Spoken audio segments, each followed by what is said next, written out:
que le collagène, c'est une protéine naturellement présente dans l'ensemble de votre corps. Principalement sous forme de fibres, elle constitue l'armature du derme. Le rôle du collagène est d'assurer la cohésion entre l'épiderme et le derme, un peu comme une colle, et de garantir une résistance mécanique à l'étirement. Autrement dit, il détermine le degré de tonicité et de souplesse de votre peau. Présent en masse dans l'organisme, il représente un quart de la masse protéique du corps. Il favorise la régénération de tous les tissus. Si le collagène est indispensable pour garantir la force et la jeunesse de la peau, sa production n'est pourtant pas continue. En effet, à partir de 30 ans environ, les femmes perdent 1% de collagène chaque année, soit 6% de l'épaisseur de la peau, tous les 10 ans. Puis, à la ménopause, la chute de collagène s'accélère, une modification physiologique qui a pour conséquence le relâchement cutané, l'affaissement des volumes et l'apparition des rides. Mais ce n'est pas tout.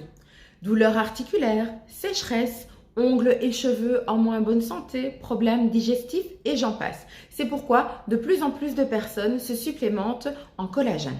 Parlons maintenant des types de collagène. Il en existe plus de 20. Mais les plus connus sont les types 1, 2 et 3.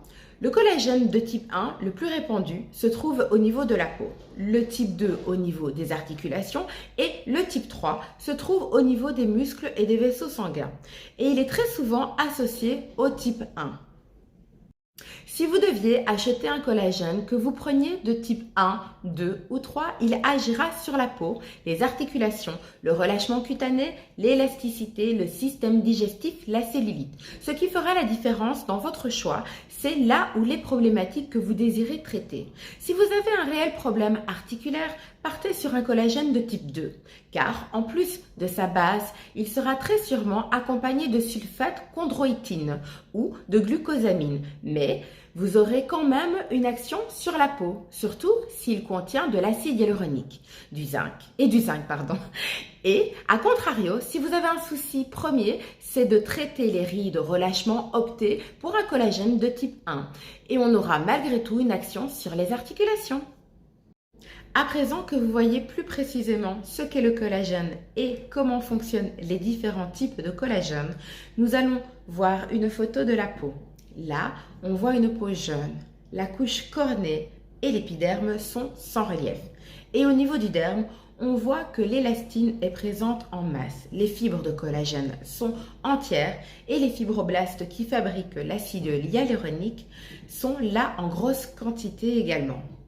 Ici, on voit une peau plus mature et la couche cornée et l'épiderme sont affaissés car la peau ne se régénère plus. Les fibres de collagène sont brisées. Pour certains, l'élastine et les fibroblastes sont quasiment inexistants. Ce qui veut dire que si vous voulez retrouver la même peau que sur la photo plus jeune, il faut booster vos propres cellules. Alors comment faire ? Prendre un collagène de type 1 hydrolysé avec un faible poids moléculaire d'Alton, idéalement 2000, et une matrice de base identique au derme humain, 94% de collagène, 6% d'élastine, auquel sera ajouté de l'acide hyaluronique et de la vitamine C, ce qui permettra d'être assimilé à 100% par votre organisme.